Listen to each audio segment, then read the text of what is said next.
Alors, tous les téléphones que nous utilisons, en fait, sont pleins de sang. Alors, c'est pour cela que nous irons devant à propos dénoncer, pour leur dire, voilà, vous voulez exploiter ces produits, venez directement au Congo. Venez les acheter au Congo. Vous allez d'aller les acheter dans les marchés noirs et au prix du sang. Pourquoi vous tenez à les prendre au prix du sang alors que vous pouvez les prendre directement au Congo en négociant avec le gouvernement congolais? Et Apple est en train de jouer un rôle vraiment, vraiment de premier plan par rapport à cette tuerie qui se passe au Congo. Aujourd'hui, où nous parlons qu'on est là, je suis certain qu'il est en train de regretter son acte parce que il n'atteindra pas Kinshasa comme il le croit, parce que les gens, personne ne veut de lui. Les quelques personnes qui, pour des fonctions, qui cherchent à aller les rejoindre, ils sont vraiment en doute parce que je ne le vois pas en train de traverser les Congo comme l'a fait Laurent Désiré Kabila jusqu'à Kinshasa. Il est prisonnier de Kagame et il se retrouvera comme un oiseau dans l'air, nulle part où il peut rester, aller vivre tranquillement. Et Bon, là, j'en profite pour lancer un message au président Denis Sassou Nguesso. Je ne sais pas s'il est en train de penser à l'avenir de sa progéniture, ses enfants, ses petits-enfants. Parce qu'aujourd'hui, il peut bien utiliser le Rwanda pour maintenir son pouvoir et le pouvoir de son fils, tel que nous sommes en train de suivre dans les médias. Mais demain, quand le Rwanda viendra réclamer son dû, quand le Rwanda aura déjà compris tous les rouages de ces pays-là, mais il prendra les Congo-Brazza en une seconde. S'il est déjà il arrive à attaquer les grands Congo démocratiques, qu'est-ce qu'il en fera du Congo-Brazza?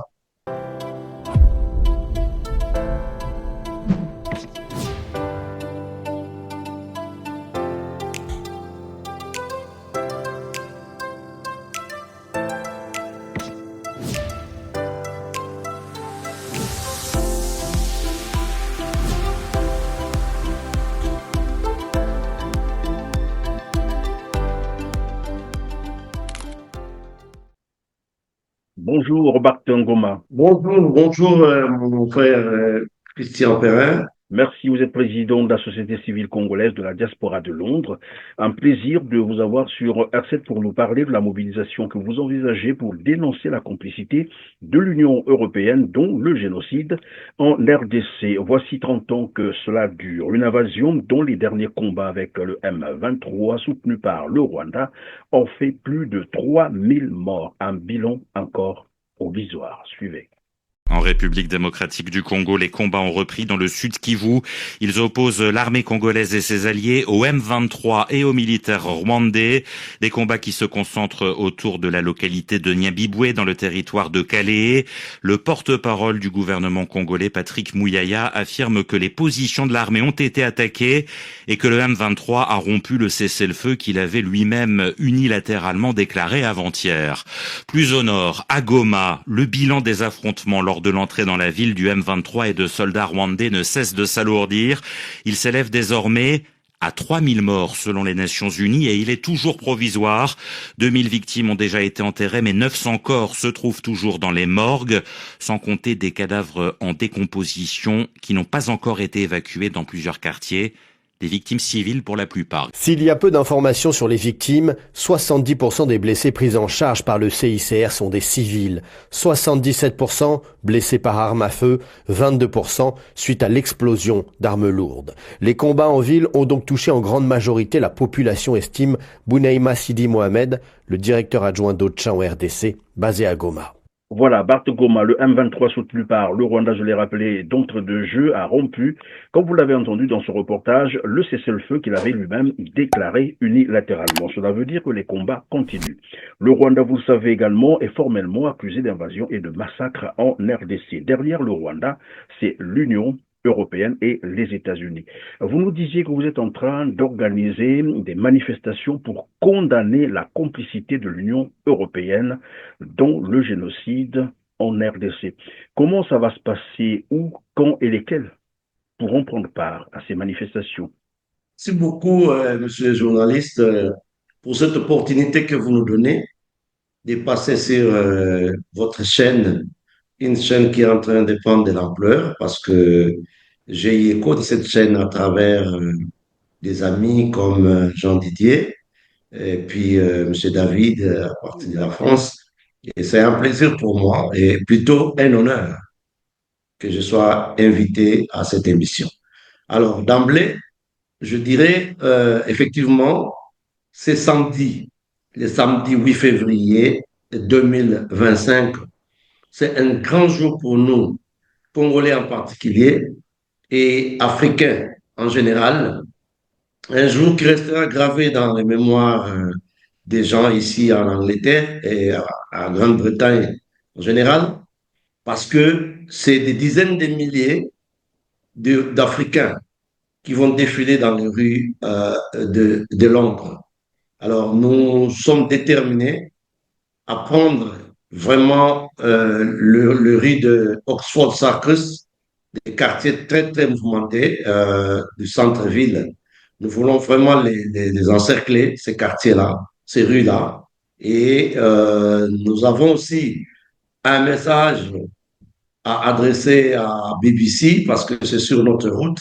On leur dira les rôles qu'ils jouent dans ces boulots macabres qui est en train de se passer au Congo. Nous allons aussi passer devant Apo. Oui, Apo, que vous pardon, connaissez bien. monsieur Bart Goma, avant qu'on continue dans l'itinéraire, vous avez parlé de la BBC et de son rôle dans cette situation. Ouais. À quoi faites-vous allusion concrètement? La BBC, toutes les chaînes que nous connaissons internationales, ils sont là, elles sont là quand il s'agit de parler des avancées de nos ennemis, le Rwanda, d'abord, parce que le M23 n'est que juste un faire-valoir, pour parler des avancées du Rwanda dans les combats qui se déroulent au Congo, et les chaînes internationales sont très rapides. Mais quand il s'agit d'armées congolaises, les FARDC, comme on les appelle, qui récupèrent certains territoires ou qui prennent certains territoires, modus muscusi, ils n'en disent rien. Et voilà pourquoi, et ça ne date pas d'aujourd'hui. Je sais qu'en tant que journaliste, vous savez mieux que moi, ça c'est la façon dont ils fonctionnent. Alors nous avons le droit d'aller leur faire voir ça en face, que le rôle qu'ils jouent, il n'est pas de moindre dans les deuils qui se passent au Congo. Voilà la raison pour laquelle nous avons passé devant BBC avant de progresser vers Apo. Alors donc vous êtes en train de nous dire que la BBC a choisi son camp, le camp de, comme vous l'appeliez d'ailleurs, de l'axe du mal, c'est ça? Absolument, non seulement la BBC, comme RFI, et comme France 24 et toutes les chaînes internationales. Ils sont là à la solde des Kagame, leur, comment on peut dire, leur poupée Kagame qu'ils utilisent pour aller exploiter les minéraux du Congo au prix du sang. Alors, donc, vous nous parliez de l'itinéraire et vous étiez là en train de dire, après la BBC, vous allez continuer, ça va continuer où? Oui, donc, eh bien, je commence par le commencement. Donc, nous nous retrouvons à 12 heures. Nous nous retrouverons à la station de métro de Oxford Circus. Ça, c'est à 12 heures. 11h30, entre 11h30 et 12 heures, ça sera le regroupement à Oxford Circus. C'est une station de métro très bien connue de tout le monde. Alors, de là, nous avançons vers la BBC et nous passons aussi par par Apple. Apple, ce sont ces gens qui en fait, arment le Rwanda à travers, ce sont des organisations qui sont utilisées par les États en général, des organisations de superpuissances financières qui sont utilisées pour aller faire la basse besogne. Si l'Angleterre elle-même ne se fait pas voir, comme la France, comme les États-Unis, eh bien, ils utilisent des organisations internationales de la mafia comme le Apple qui font la besogne. Et Apple, Et c'est la compagnie qui reçoit le évidemment, minerai de pardon, vous nous rappelez là l'affaire de l'USAID, c'est ça, qui vient d'être en fait suspendue parce que impliqué dans des complots à travers le monde, etc. Alors donc tout cela, ça va se passer le 8, vous avez dit, le 8, vous avez donné le point de départ, et le point d'arrivée, c'est où? Je voulais, avant de mentionner les points d'arrivée, je voulais faire un petit accent sur Apple, parce que Apple, en fait, Je vous en le prie. coltan, les coltans qui fait du Rwanda le premier producteur de coltan du monde, en fait, c'est le coltan du Congo, parce que le Rwanda n'a pas de coltan chez lui. Alors, ce coltan, parmi les organisations qui sont à la pointe pour transporter, pour acheter ce coltan-là, entre autres, c'est Apple. Alors, tous les téléphones que nous utilisons, en fait, sont pleins de sang. Alors, c'est pour cela que nous irons devant Apple pour dénoncer, pour leur dire, voilà, vous voulez exploiter ces produits, venez directement au Congo. Venez les acheter au Congo. Vous allez d'aller les acheter dans les marchés noirs et au prix du sang. Pourquoi vous tenez à les prendre au prix du sang alors que vous pouvez les prendre directement au Congo en négociant avec le gouvernement congolais? Et Apple est en train de jouer un rôle vraiment, vraiment de premier plan par rapport à cette tuerie qui se passe au Congo. Alors là, maintenant, je réponds à votre question. Le point de chute, ça sera Downing Street, Nambaten. Mais avant d'arriver à Nambaten, on a d'autres objectifs encore. Entre autres, nous devons aussi passer par le choc de, comment on appelle, de Paris Saint-Germain. Parce que Paris Saint-Germain, à cause de l'argent, ils sont prêts à accepter de l'argent du sang, de l'argent qui prennent 15 millions par année au prix du sang, qui prennent du Rwanda pour leur maillot appelé Visite Rwanda. Visite Rwanda, aujourd'hui, merci à notre joueur congolais Youssouf et d'autres dont j'ignore les noms qui ont dénoncé ça. Ils se sont plaints auprès des autorités de Paris Saint-Germain qui se permettent de se contenter de 15 millions qu'on leur donne chaque année par Kagame, juste pour faire la promotion des tueries. Et là, nous allons passer par là aussi pour manifester notre mécontentement et notre colère par rapport à Paris Saint-Germain avec Arsenal, bien que l'Arsenal ne sera pas de la partie ce samedi, mais nous allons programmer aussi un passage vers les terrains d'Arsenal pour leur rôle qu'ils sont en train de jouer dans les tueries du Congo. Alors, nous allons citer à Downing Street, en Mbaten, où nous allons déposer notre mémo pour leur signifier que nous sommes au courant que le Rwanda n'est que faire valoir. En fait, tout est financé par eux. Aujourd'hui, tout est à nu. Jusqu'à hier, qui pouvait accepter que le Rwanda était en fait les M23, que les M23 comme tels n'existent pas. Les M23 existent à travers l'armée rwandaise. Qui pouvait croire? Mais aujourd'hui, tout est à nu. On est en train de voir en France, on est en train de voir des députés en Belgique, on est en train de voir de l'Union européenne en train de dénoncer ouvertement aujourd'hui que rien à voir, les Congo n'a rien à voir avec les M23, il a plutôt à voir avec l'armée rwandaise dirigée par le sanguinaire de Paul Kagame. Et pendant que vous le dites, je vais proposer donc quelques extraits, évidemment, des députés qui ont dénoncé cette complicité de l'Union européenne, dont le génocide en RDC au niveau des parlements, vous l'avez dit, la Belgique, à Paris, en passant par les autres capitales occidentales. Suivez.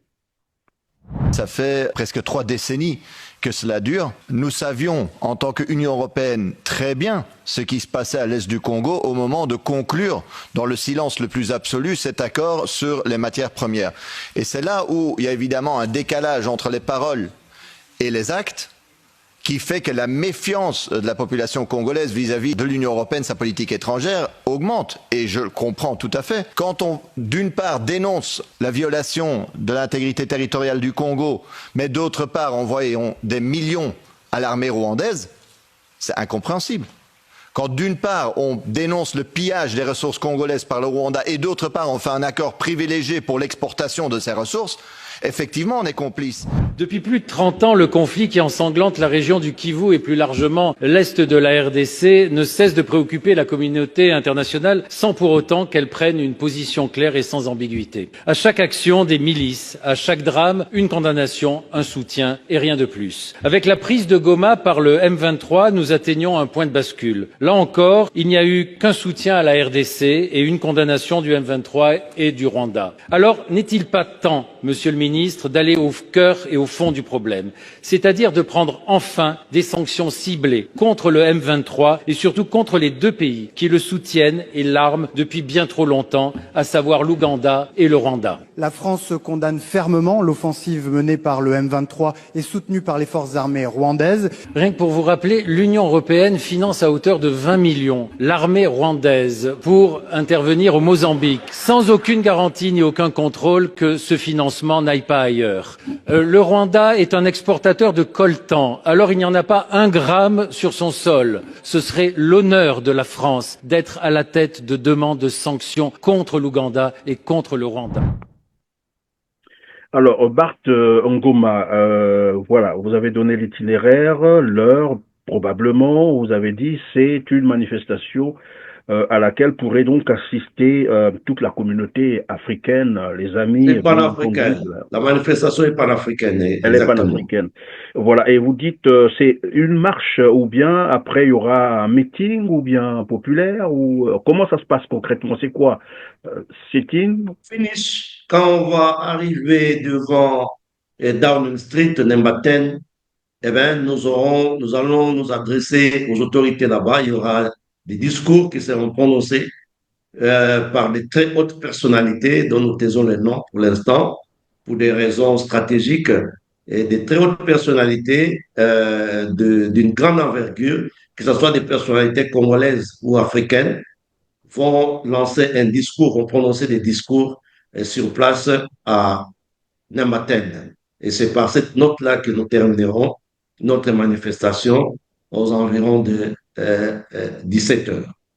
Alors, je sais également que vous avez déjà eu à faire des manifestations qui ont plié aussi le gouvernement, voilà, anglais. On y reviendra tout à l'heure, mais je vais vous proposer d'abord un extrait de Jean-Luc Mélenchon qui pense que les criminels de guerre, quel qu'en soit leur statut, doivent être poursuivis, capturés et jugés. Les criminels de guerre doivent être poursuivis, ils doivent être capturés et jugés. Les frontières doivent être respectées. Le Rwanda doit évacuer le Congo, où il n'a rien à faire. Voilà, puisque les criminels de guerre doivent être poursuivis, capturés et jugés, est-ce que je peux penser que votre organisation, Monsieur Bart Ngoma, pourrait envisager une plainte à la CPI, bien sûr, contre Paul Kagame et ses complices pour les crimes de génocide en RDC? Si pour cette question, avant de répondre à cette question, je tenais à apporter une petite précision que la manifestation de samedi, ce n'est pas à travers notre organisation, mais c'est plutôt tous les Congolais, toutes les organisations congolaises de UK, du Royaume-Uni, se sont mis ensemble. C'est avec une coalition, pasteurs, donc des associations. Une coalition, voilà. Et nous avons mis tous nos différents à côté. Donc, c'est une marche qui va regrouper et les anti-pouvoirs et les gens qui sont au pouvoir, qui supportent le pouvoir du Congo. Tous ensemble, nous nous sommes mis d'accord que notre problème aujourd'hui, d'abord le Congo, contre le Congo et que nous devons nous lever. Ça, c'était juste une petite précision. Nous avons déjà lancé une plainte.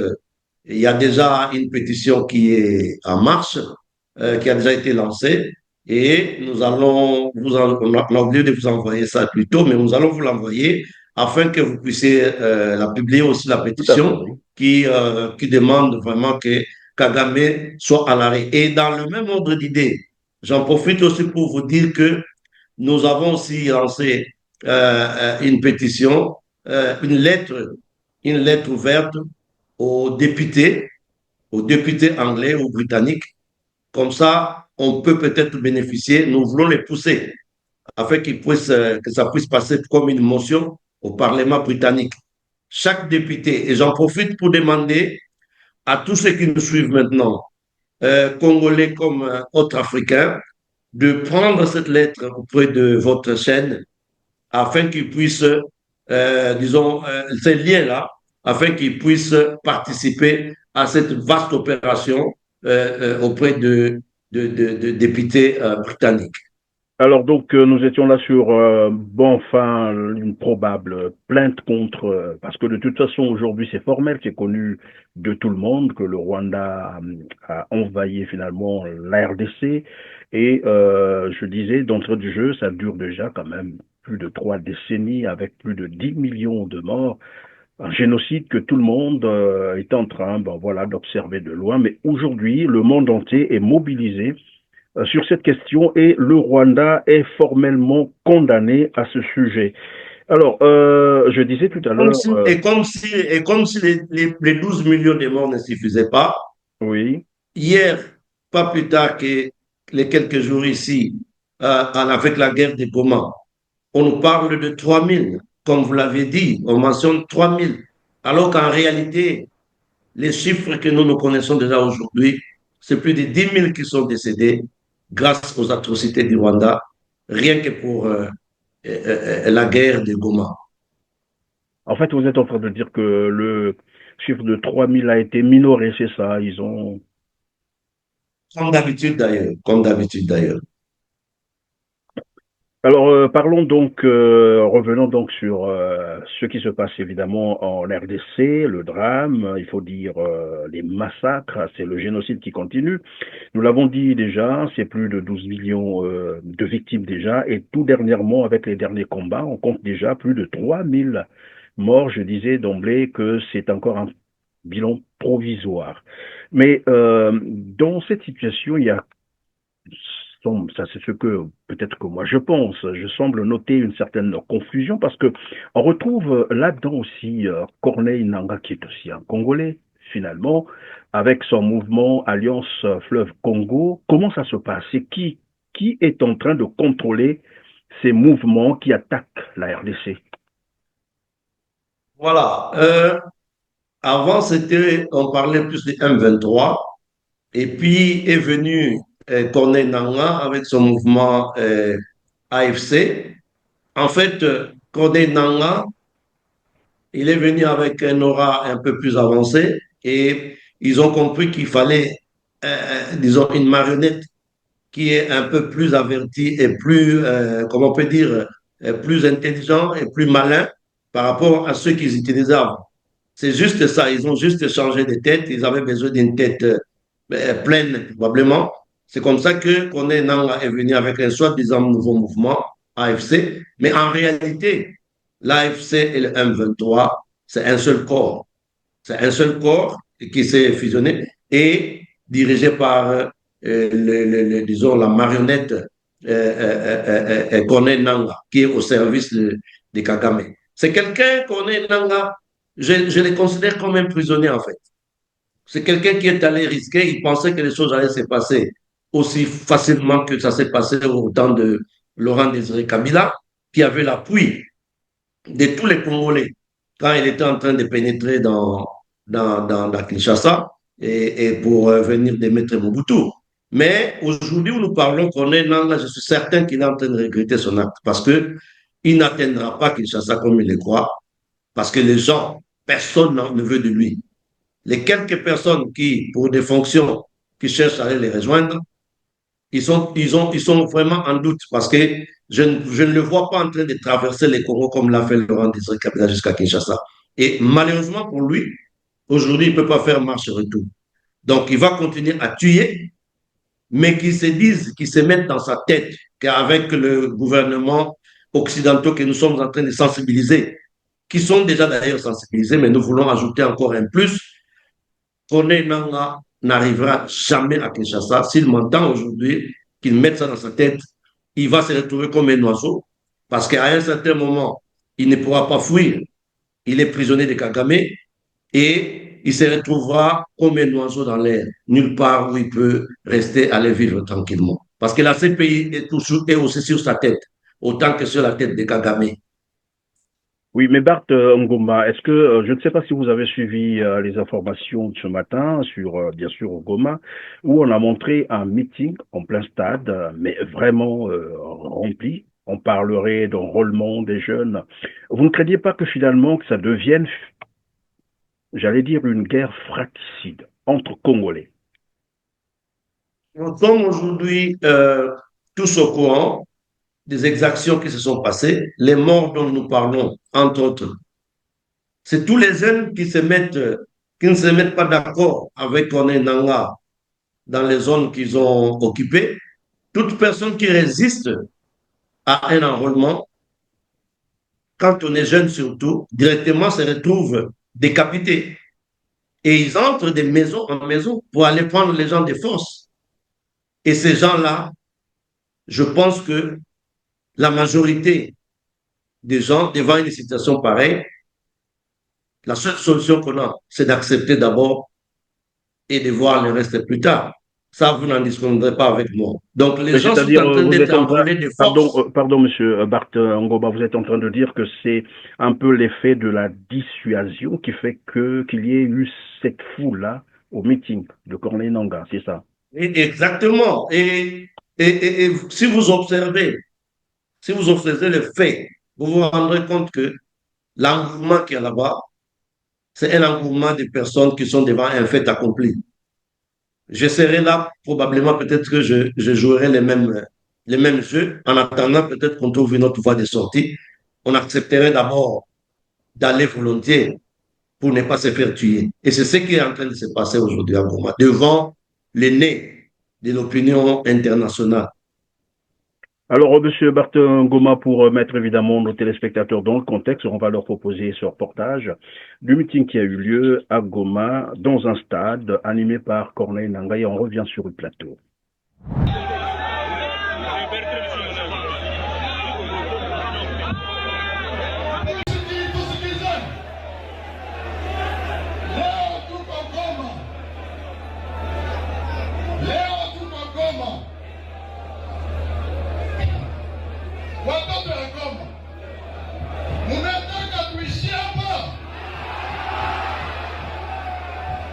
Monsieur Bart Ngoma, nous sommes presque à la fin de cette émission. Alors là, vous dites que c'est la dissuasion qui a poussé finalement les jeunes à prendre part à ce meeting. Bon, nous savons également que les deux chefs des plus grandes églises de la RDC ont rencontré le président Félix Tshisekedi et lui ont proposé un plan de paix.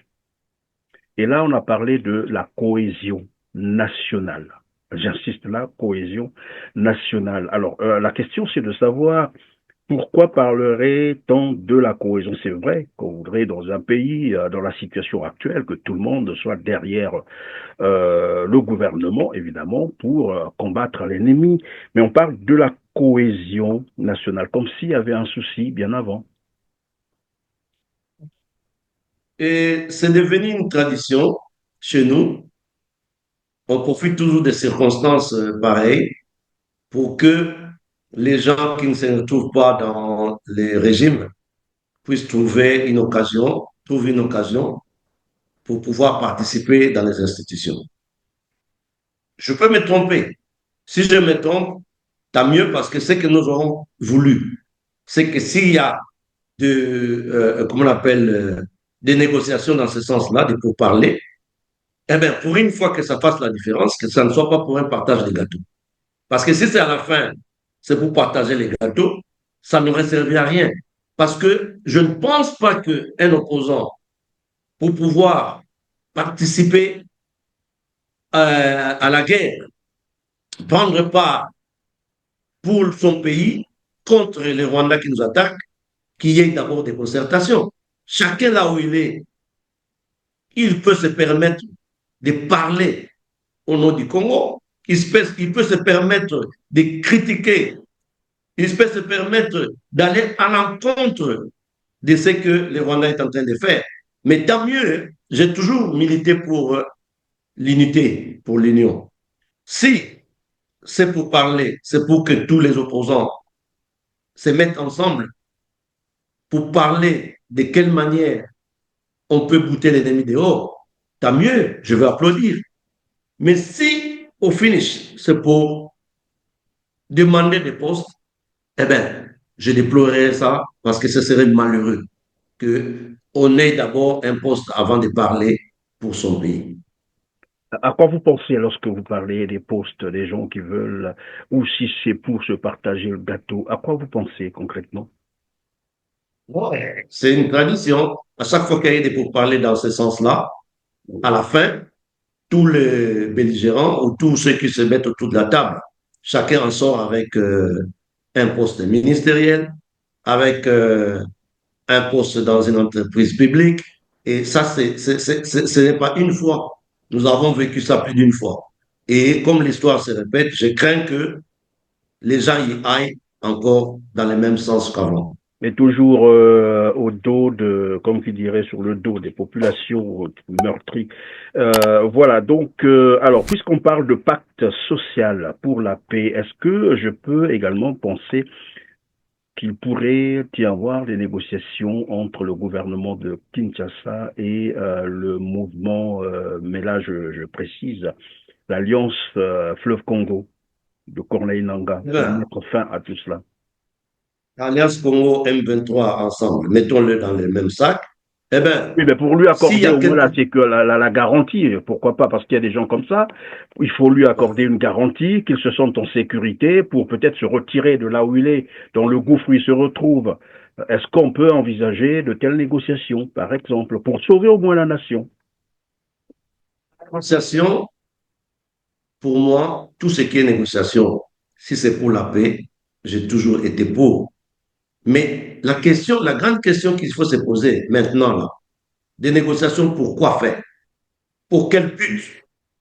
Parce que si c'est dans le même sens que les négociations qui ont eu lieu avant avec M. Joseph Kabila, eh bien, à ce moment-là, je ne vois pas l'opportunité. Parce que toutes ces négociations qui ont eu lieu avant ont eu comme conséquence l'intégration des militaires du M23 dans l'armée régulière, avec toutes les conséquences et les corollaires qui s'en suivent, entre autres l'infiltration de l'armée rwandaise. Parce qu'aujourd'hui, comme je l'ai dit, je l'ai mentionné avant, tous les généraux, en grande partie, qui dirigent ces mouvements-là, ce sont des Rwandais autochtones.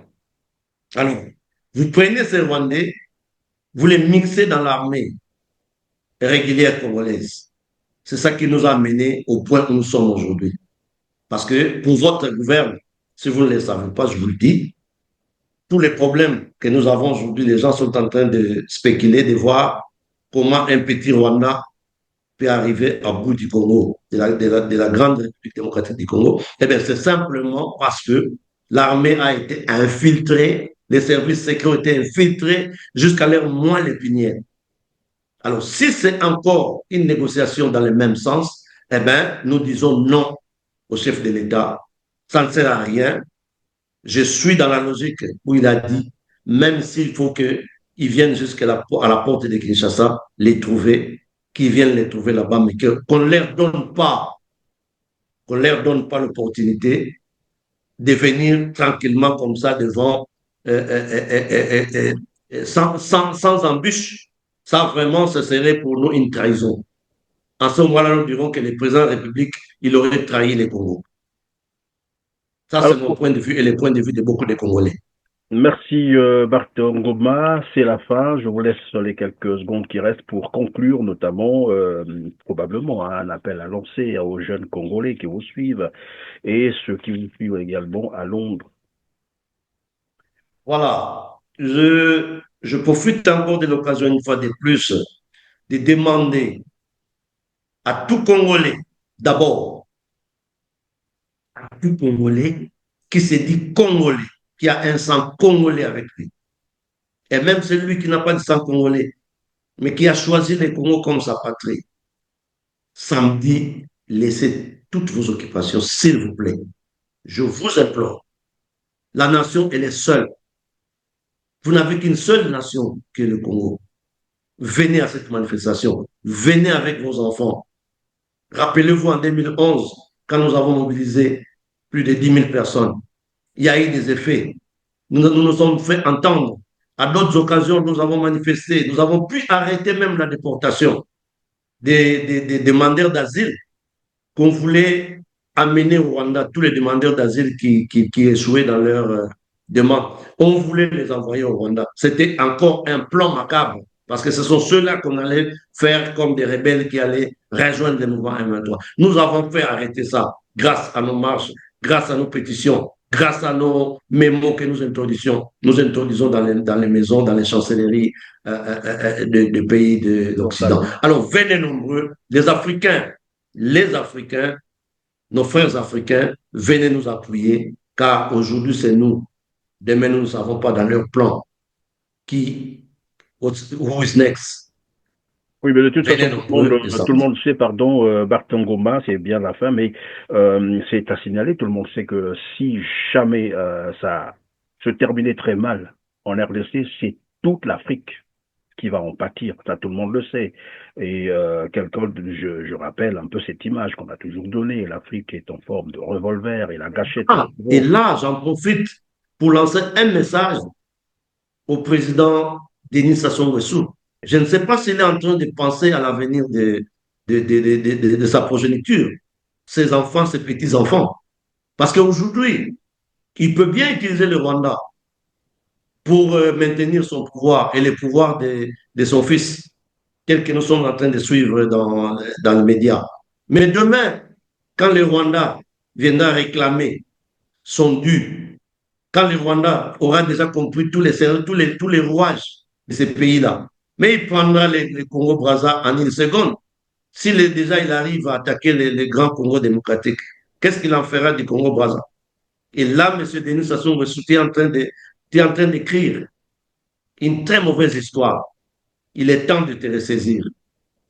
Voilà. Il est temps de se ressaisir. En tout cas, merci Barton Goma d'avoir été avec nous sur R7. Ça a été vraiment un plaisir de vous avoir reçu et juste vous souhaiter plein succès pour votre mobilisation et probablement que désormais le monde prendra conscience et que le génocide en RDC pourrait s'arrêter et que les auteurs seront bien entendu poursuivis, traqués et voilà, présentés devant la justice. Grand merci à vous aussi, mesdames, messieurs, de nous avoir suivis. Merci, Monsieur Christian.